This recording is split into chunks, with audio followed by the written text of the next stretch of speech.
be showing some techniques that can be a game changer to get a bit of a quick release for massage therapists to help with some of that head forward posture. Okay, so first of all, we're just going to quickly look at kind of the dynamic that's going on.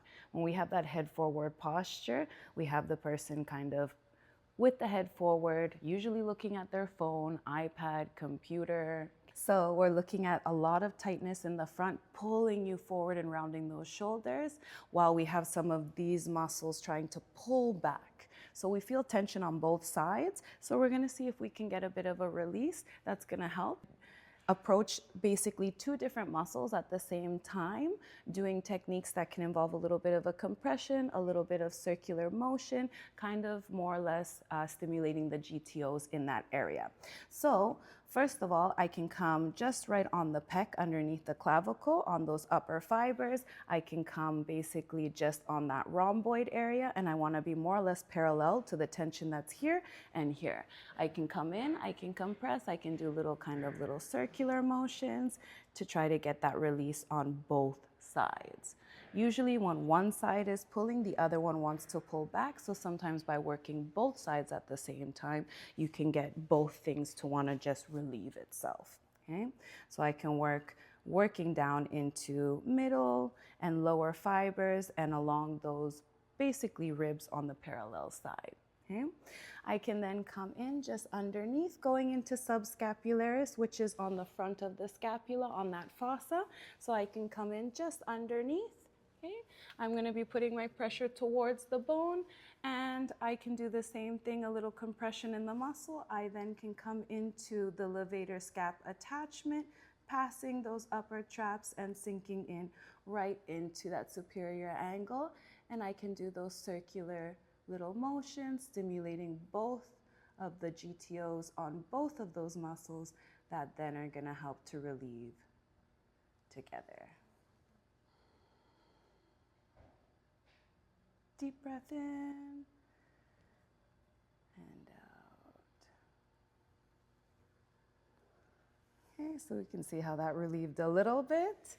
Then we can get into trying to relieve just underneath that coracoid process. So for that pec minor and coming into infraspinatus at the same time, and same thing, just coming in and doing a little bit of compression or even circular little motions to help stimulate the GTOs on both of those muscles so they want to relieve. And then coming out on either side of the deltoid, anterior, posterior, getting some of those rotator cuff tendon attachments, and then coming towards the middle deltoid. And then we can just try to bring back into that motion like the scapula wants to, so bringing up and then back into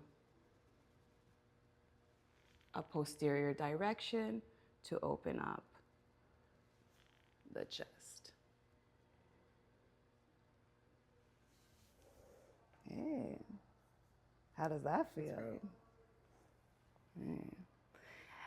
You can actually see the difference too. Hey, right here, you have a little bit of that sulcus, and here that kind of removed a little bit. Yeah. A few other things you can do too. So coming into the neck. Okay, so we can come in and pin at different attachments. I'm here just on still kind of the upper traps and superior angle of that levator, and we can play around now with a bit of stretching. So coming into that attachment, I can do my compression, I can do a little bit of a circular, and then also playing around with different tension points. Okay. As I get to a point that I feel a little bit of restriction, I'm gonna get you to just bring your head back into my hand. 10, 9, 8, 7, 6, 5, 4, 3, 2, 1, relax. And then I'm gonna get them to go just a little bit further. Okay.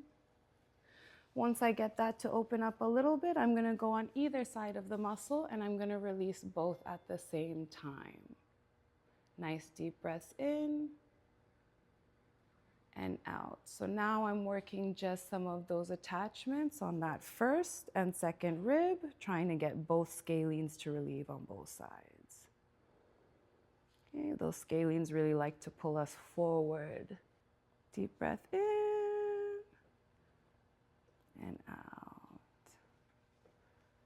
So this is a way that you can approach working two different areas at the same time to get it to relieve on both sides.